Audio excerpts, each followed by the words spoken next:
યશવંતસિંહ વાળા એડવોકેટ. ગુજરાત સરકારે હાર્દિક પટેલના વિરુદ્ધ 2015માં અમરોલી પોલીસ સ્ટેશનમાં રાજદ્રોહ સહિતની ફરિયાદ દાખલ કરેલ હતી.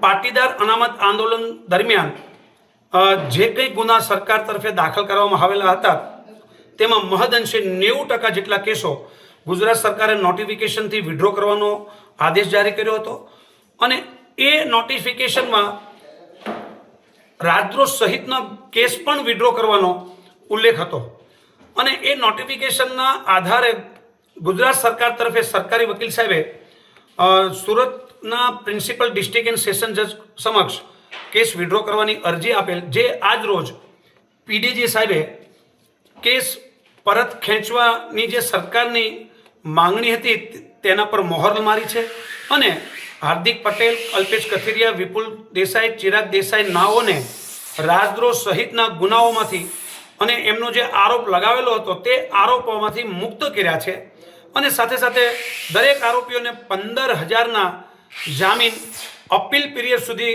આપવાનો પણ સ્પષ્ટ ઉલ્લેખ કર્યો છે. ભારત માતા કી જય. નમસ્કાર. આજરોજ સુરત ડિસ્ટ્રિક્ટ કોર્ટ દ્વારા રાજદ્રોહ બાબતના જે કેસ હતા એમાં હું, હાર્દિકભાઈ, ચિરાગભાઈ દેસાઈ અને વિપુલ દેસાઈ 4 આરોપી હતા, જેમાં સરકારશ્રીના જે નિર્ણય હતો કે આ કેસને પરત લેવામાં આવે એ અનુસંધાને નામદાર કોર્ટે આજે હુકમ જાહેર કર્યો છે અને સદર કેસનો વિડ્રો કરેલ છે. સરકાર દ્વારા જે વિડ્રોના લિસ્ટ જે બહાર પાડવામાં હતું એ અનુસંધાને આજે નામદાર કોર્ટે વિડ્રોનો હુકમ કર્યો છે. રાજદ્રોહનો કેસ પરત ખેંચાયો છે.